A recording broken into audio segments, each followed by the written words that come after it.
Salut à tous et à toutes. Aujourd'hui, je vais commencer ma toute première vidéo de la chaîne Home Academy dédiée aux jeunes étudiants afin de les aider à continuer leurs études à domicile, surtout durant cette pandémie.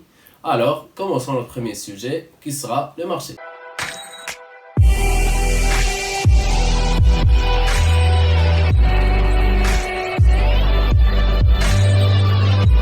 D'abord, on commence par définir c'est quoi un marché.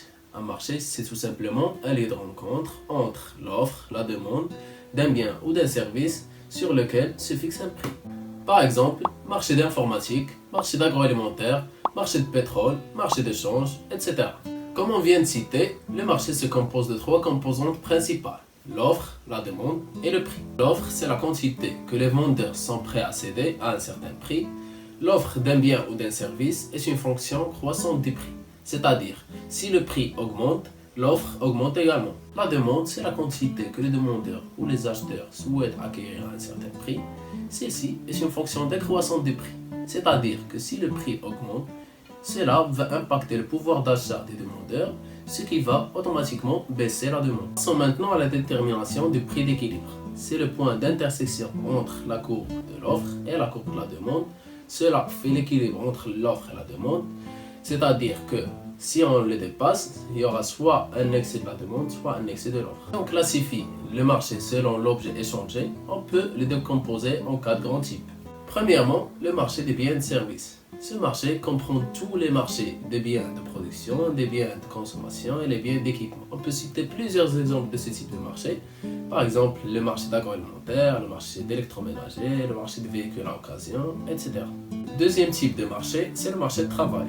Cela est le lieu de rencontre entre l'offre de travail des ménages, et je souligne bien sur ce point parce que plusieurs étudiants font la confusion entre le marché de travail et le marché d'emploi. Dans le marché d'emploi, ce sont les entreprises qui offrent l'emploi, alors que dans le marché de travail, ce sont les ménages qui offrent leur force de travail, leurs compétences, leur savoir-faire, au profit des entreprises qui sont les demandeurs de ce travail, bien évidemment. Les offreurs et les demandeurs de travail se négocient sur un prix qui s'appelle un salaire sous forme d'un contrat de travail.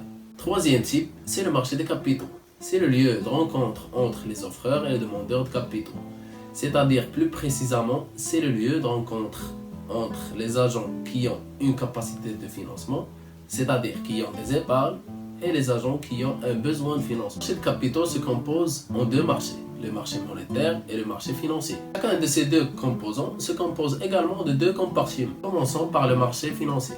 Cela est le lieu de rencontre entre les investisseurs ou bien les agents qui ont une capacité de financement, disposant de liquidités à placer en achetant des titres, que ce soit des actions ou des obligations, et les entreprises ayant un besoin de financement. Il se compose du marché primaire, là où les titres sont émis pour la première fois. C'est une sorte de marché du neuf des titres financiers, c'est-à-dire que les titres sont émis pour la première fois. Et l'autre compartiment, c'est le marché secondaire. On l'appelle également le marché boursier. C'est le lieu d'échange entre les titres déjà créés, notamment sur le marché primaire. Le marché secondaire permet la liquidité du marché primaire et assure la qualité et l'évaluation des titres financiers. C'est-à-dire tout simplement que le marché primaire et le marché secondaire sont complémentaires. Pour le deuxième composant du marché de capitaux, on trouve le marché monétaire.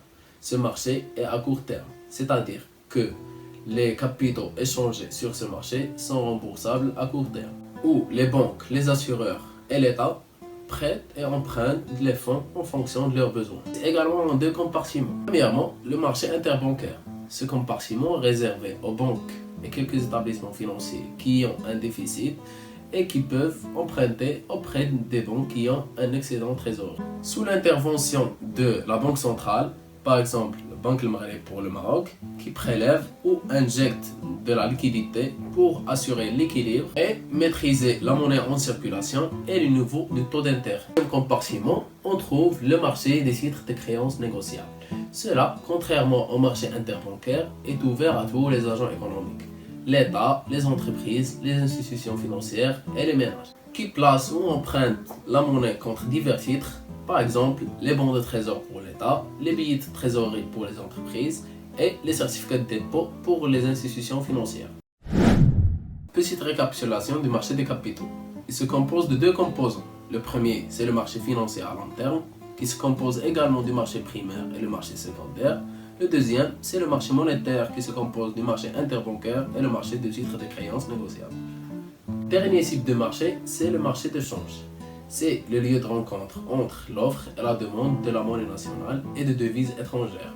Ce qu'on doit retenir par rapport à ce marché, c'est qu'il existe deux régimes de change. Premièrement, le régime de change fixe. C'est une décision de la Banque centrale de fixer elle-même le taux de change, c'est-à-dire le prix de la monnaie nationale par rapport aux devises étrangères. Ça permet pour un pays de contrôler sa monnaie et de pouvoir soit la réévaluer, soit la dévaluer, c'est-à-dire modifier sa parité par rapport aux autres monnaies en augmentant ou en diminuant sa valeur. Le régime de change, c'est le régime flottant, où le taux de change est déterminé en fonction de l'évolution de l'offre et la demande. C'est-à-dire que la Banque centrale n'intervient plus pour orienter son prix ou bien le cours de sa devise. Une augmentation du taux de change sous le régime flottant, une appréciation et une dépréciation pour sa diminution. C'est tout pour cette vidéo. J'espère que vous avez bien compris les idées évoquées. N'hésitez pas à commenter vos questions. J'essaierai de répondre au maximum. N'oubliez pas de vous abonner à la chaîne YouTube et à la page Instagram. À la prochaine vidéo. See you!